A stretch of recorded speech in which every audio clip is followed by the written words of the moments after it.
Hello guys, welcome to my new vlog. तो आज तो मैं गुड मॉर्निंग बोल नहीं सकती हूँ क्योंकि जैसा कि आप लोगों ने लास्ट मेरे व्लॉग में देखा, मेरे भैया भाभी का हुआ वरमाला। तो क्योंकि वो वीडियो बहुत ज़्यादा लंबा हो जाता है इसलिए मैंने उसे वहीं पे ख़त्म किया। और यहाँ हो रही है मेरे भैया और भाभी की शादी। तो ये हो रहा है भाभी का कन्यादान, जिसमें भाभी का हाथ भैया के हाथों में दिया गया और कन्यादान हो चुका। तो अभी भी शादी के रिचुअल्स होने में अभी काफ़ी समय था और हम लोग काफ़ी लेट थे, मतलब अप्रॉक्स 2-3 बज गया था क्योंकि शादी थोड़ा लेट से शुरू हुआ था। तो यहाँ पे हो रहा है 7 फेरे। तो इसमें भाभी आगे आगे और भैया पीछे पीछे चल रहे हैं और ये 7 बार ऐसे फेरे लेंगे, जिसमें भाभी के भाई को पूरे टाइम तक लावा उस छोटे से सूप में डालते रहना है और भाभी ऐसे छींटते रहेंगी। तो 7 बार ऐसे करने के बाद वो रस्म होने के बाद फिर हुआ सिंदूर का रस्म। ऐसे तो ये रस्में अनमैरिड नहीं देखते हैं, बट फिर भी मैंने वीडियो बनाने के लिए, मैं सामने से नहीं देख रही थी बट वीडियो बना रही थी तो दिख रहा था मुझे, इसीलिए ऐसे आप देख सकते हैं कि कपड़े से ढक दिया गया। यहाँ पे वीडियोग्राफर भी वीडियो या फ़ोटो नहीं ले सकता, वो लोग कोई नहीं देख सकते हैं। तो बाद में वो शॉट देने के लिए भैया पोज दे दिया था। फिर चोरी किए हुए जूते को हम लोगों ने वापस से डकैती करके छीन लिया था और जीत बाराती वाले की हो गई थी और शादी होते होते सुबह हो गया था। तो सभी को गुड मॉर्निंग।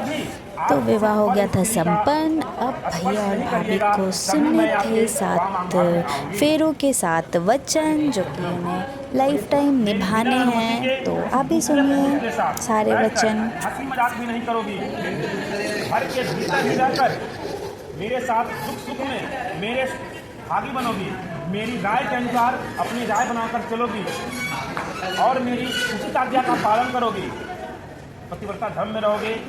तो ही मैं तुम्हें ये जो तुम पहले 7 वचन ली थी वो सबको मैं स्वीकार करूंगा और मैं तुम्हारे पति रूप में बनूंगा। क्या है आपका? तो यहाँ पे हो गया था थोड़ा पंगा, क्योंकि चोरी किया हुआ जूता हम लोग ने वापस चुरा लिया था। तो बिल्कुल लड़ाई वाला थोड़ा माहौल हो गया था कि ऐसा नहीं होता, बट होता है। मज़ाक करने के लिए हम लोग ने भी थोड़ा बदमाशी कर दिया था कि भाई हमारे भैया का जूता हमें वापस दे दो, बट कोई नहीं। तो ये विदाई हो गया था भाभी का और भाभी आ गई थी हमारे घर, मतलब होटल में आ गई थी। तो यहाँ पे भी कुछ रिचुअल्स हो रहे थे, पता नहीं ये क्या होता है, मुझे पता नहीं है। अगर आप लोग को पता है तो कमेंट में ज़रूर बताइएगा। तो ये हो गया था। फिर ऐसे शायद मम्मी लोग कुछ चुमा रही थी, मुझे नहीं पता। तो फिर यहाँ से भाभी उतरी और आई थी होटल में ही। तो यहाँ उतरने का कुछ ऐसा सिस्टम था कि कुछ टोकरी में उतरना था, बट वो हो नहीं पा रहा था। तो पहला कदम वो टोकरी पे रख के ही वो आई थी। फिर उन्हें बोला गया कि वो फिर ज़मीन पे रख के आ सकती हैं। तो फिर यहाँ पे भी कुछ रिचुअल्स हो रहे थे, वो तो मुझे नहीं पता क्या हो रहा है, बट हम अपने काम में लग गए थे। और हमारा काम ये था कि हमें भी द्वार छिकाई का वो रस्म करना था, जिसमें ननद द्वार छेकती हैं और इस बार वो भाभी से पैसे लेती हैं। मतलब वो रिचुअल करती हैं कि आप मुझे पैसे दो, फिर मैं आपको रूम में अंदर एंटर करने दूंगी। तो हम लोग यहाँ पे खड़े हो गए थे और भाभी से बोल रहे थे चलिए आप जैसे प्रेफर करोगे आप वैसे हम लोग को पैसा दे सकते हो। और मेरी भाभी पूरा स्माइल कर रही हैं कि मतलब ये लोग तो कुछ किसी तरह से भी हमको नहीं छोड़ रहे हैं।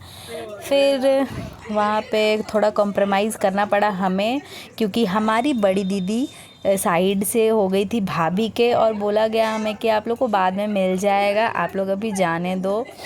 तो फिर बोला कि रात भर बेचारी थकी हुई हैं, तो हम लोग ने सोचा कि चलो ठीक है बाद में मिल जाएगा। तो हम लोग हट गए और भैया भाभी को रूम में जाने दिया। फिर वहाँ पे भी कुछ रस्म हो रहे थे, जिसमें भैया को उल्टे हाथ से भाभी को कुछ मीठा खिलाना था और भाभी को सीधे हाथ से भैया को खिलाना, पता नहीं क्या होता है ये। उसके बाद ये रस्म हुआ तो ये लोग बिना ब्रश किए हुए गपागप खाए जा रहे हैं, इसलिए हम लोग सब हंस रहे थे। तो फिर सब थक गए थे, उसके बाद हम लोग सभी चले गए थे सोने। फिर मिलते हैं नेक्स्ट व्लॉग में।